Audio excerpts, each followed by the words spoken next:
Bapak, Ibu, saudara-saudari, adik-adik kaum muda yang terkasih, semoga Anda semua selalu diberikan kesehatan, kebahagiaan, kesetiaan dalam menjalani masa-masa retret agung kita. Kita percaya bahwa dengan kesetiaan yang kita miliki, Tuhan akan jauh lebih setia dengan kita. Untuk terus setia dalam permenungan kita dalam retret agung ini, kita kembali menyiapkan hati kita untuk mendengarkan dan merenungkan firman Tuhan. Mari kita siapkan hati kita. Tuhan sertamu dan sertamu juga. Inilah Injil Yesus Kristus menurut Santo Lukas. Dimuliakanlah Tuhan. Sekali peristiwa, Yesus melihat seorang pemungut cukai yang bernama Lewi sedang duduk di rumah cukai. Yesus berkata kepadanya, "Ikutilah aku." Maka berdirilah Lewi dan meninggalkan segala sesuatu lalu mengikuti dia. Lalu Lewi mengadakan suatu perjamuan besar untuk Yesus di rumahnya. Sejumlah besar pemungut cukai dan orang lain ikut makan bersama-sama dengan dia. Orang-orang Farisi dan ahli-ahli Taurat bersungut-sungut kepada murid-murid Yesus. "Mengapa kamu makan dan minum bersama-sama dengan pemungut cukai dan orang berdosa?" Lalu jawab Yesus kepada mereka, "Bukan orang sehat yang memerlukan tabib, tetapi orang sakit. Aku datang bukan untuk memanggil orang benar, tetapi orang berdosa supaya mereka bertobat." Demikianlah Injil Tuhan. Bapak, Ibu, saudara-saudari, adik-adik kaum muda yang terkasih, Shalom. Kasih karunia Tuhan selalu menyertai kita semua. Firman Tuhan sungguh meneguhkan iman saya dan Anda. Dalam bacaan Injil pada hari ini, kita mendengar bahwa Yesus datang untuk menyembuhkan orang-orang yang sakit dan menderita, baik secara fisik maupun secara spiritual. Dan untuk menyembuhkan itu atau kesembuhan itu akan terjadi kalau kita mau datang kepada Tuhan. Dalam bacaan Injil pada hari ini kita mendengar Yesus melihat seorang pemungut cukai yang bernama Lewi duduk di rumah cukai. Apa yang dilakukan Yesus? Dia berkata kepada Lewi, "Ikutilah aku." Sapaan Yesus, "Ikutilah aku," membuat Lewi berani meninggalkan segala sesuatu dan berjalan bersama-sama dengan dia. Sapaan Tuhan selalu meneguhkan. Sapaan Tuhan tidak pernah menjudge orang lain, tapi sapaan Tuhan selalu membawa kesejukan dan kedamaian. Pertanyaan buat kita renungkan. Apakah kita juga punya sapaan yang sama? Dalam keluarga kita, suami menyapa istri, istri menyapa suami, anak-anak menyapa orang tua menyapa anak-anak. Atau saya sebagai seorang biarawan menyapa saudara-saudari saya sekomunitas. Karena sapaan membawa damai dan sukacita bagi orang yang mendengarkannya. Dan jelas ketika Yesus menyapa Lewi, lalu Yesus mengatakan, "Ikutilah aku," maka Lewi meninggalkan segalanya dan mengikuti Yesus. Setelah itu Lewi mengadakan perjamuan bagi Yesus. Dia merasa dia disapa. Dia merasa bahwa dia diselamatkan. Dia merasa bahwa dia dicabut dari kegelapan hidup menuju kepada terang. Maka dia menjamu orang-orang yang ada di situ. Lalu orang-orang Farisi mengeluh. Memanggil murid-murid Yesus, "Kenapa kalian makan bersama dengan orang-orang berdosa?" Lalu Yesus mendengar dan Yesus berkata, "Bukan orang sehat yang memerlukan tabib, tetapi orang sakit. Aku datang bukan untuk memanggil orang benar, tetapi orang berdosa." Sungguh luar biasa. Jawaban Yesus sungguh tepat. Bukan orang sehat yang memerlukan dokter, tapi orang sakit. Banyak orang sakit, tadi sudah dikatakan bukan sakit fisik saja, tapi sakit spiritual. Banyak orang sakit di sekitar kita. Dan orang-orang sakit ini membutuhkan uluran tangan kita, sentuhan, sapahan, peneguhan, kekuatan dari kita. Bukan sebaliknya mengucilkan mereka, bukan sebaliknya menjauhi mereka atau menjudge mereka. Tidak, mereka tidak akan berubah.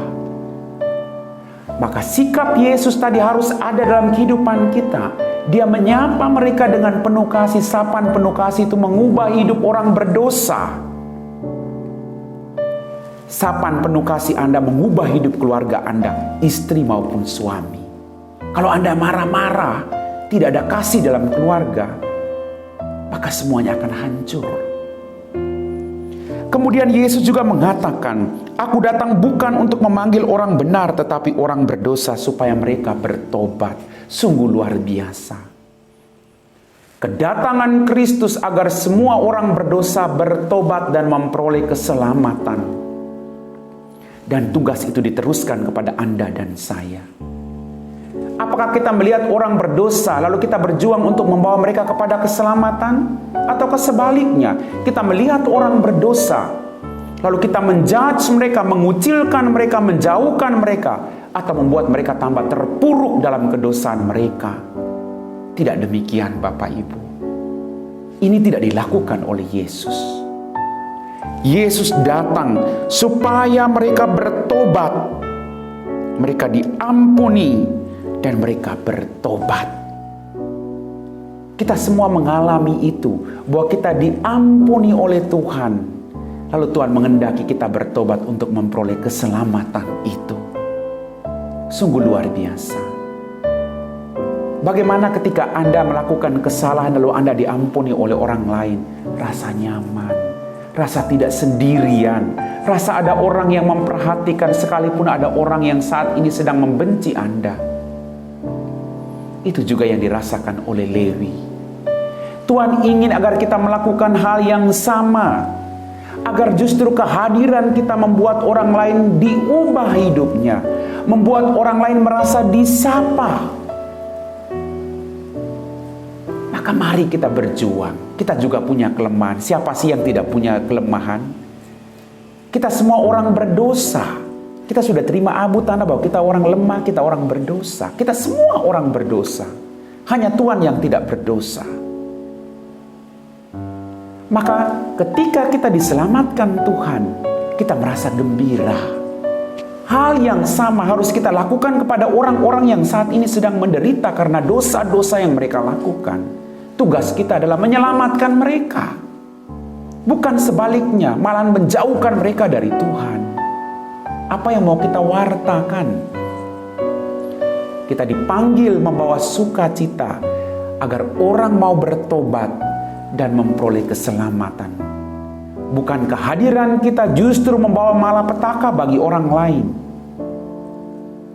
Bapak, Ibu, saudara-saudari, adik-adik kaum muda yang terkasih, Yesus datang untuk semua orang yang memerlukan Dia. Semua orang yang memerlukan pertobatan, Yesus datang untuk itu. Yesus datang supaya orang-orang itu bertobat. Yesus tidak pernah menghakimi siapapun, tapi justru kehadiran Dia menyelamatkan semua orang, termasuk Anda dan saya. Maka marilah kita semua datang ke hadapan Tuhan sambil membawa orang-orang berdosa supaya mereka bertobat. Kita diajak oleh Tuhan untuk tidak menjudge orang lain. Tidak enak Bapak Ibu. Kalau Anda mengalami penderitaan dosa, jatuh dalam dosa, lalu semua orang mengucilkan Anda, apa menjadi perasaanmu? Tidak enak, tidur tidak nyenyak, merasa sendirian. Tapi coba ketika Anda melakukan kesalahan, ada orang yang datang, mari, kamu pasti bisa. Berjuang untuk bertobat, lakukanlah kebaikan, maka Tuhan akan mengampuni. Maka orang itu merasa hidup kembali. Tuhan tidak pernah menghukum orang lain. Lalu kenapa kita harus menghukum orang lain dalam kehidupan kita? Kita juga tidak ingin dihukum oleh orang lain. Maka mari kita mohon rahmat dari Tuhan, agar panggilan hidup kita masing-masing, entah sebagai seorang biarawan, entah sebagai seorang awam, kita tetap memanggil orang lain, membawa mereka dekat dengan Tuhan agar mereka melakukan pertobatan dan mereka boleh memperoleh keselamatan. Karena untuk itulah kita dipanggil dan diutus. Amin. Bapak, Ibu, saudara-saudari, adik-adik kaum muda yang terkasih, bagaimana perasaan Anda setelah mendengarkan dan meresapi firman Tuhan? Sungguh firman Tuhan adalah kekuatan kita, penuntun jalan hidup kita. Maka Tuhan kita selalu berbicara kepada kita melalui setiap firman-Nya. Maka mari kita mau tetap setia dalam retret agung kita. Kita berdoa dan mohon berkat sendiri dari Tuhan. Dalam nama Bapa dan Putra dan Roh Kudus. Amin.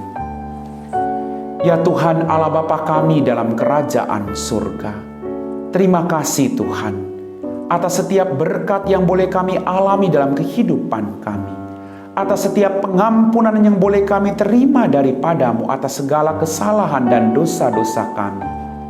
Bantulah kami Tuhan, agar kami terus menyapa orang-orang yang berdosa, bukannya menjauhkan mereka daripadamu, tapi merangkul mereka Tuhan dan mencintai mereka seperti Engkau merangkul dan mencintai kami.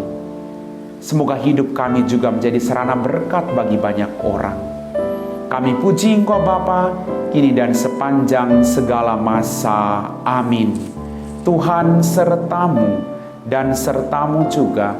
Semoga kita sekalian, orang-orang yang kita doakan, pekerjaan kita hari ini, retret agung kita, diberkati oleh Allah yang Maha Kuasa, dalam nama Bapa dan Putra dan Roh Kudus. Amin.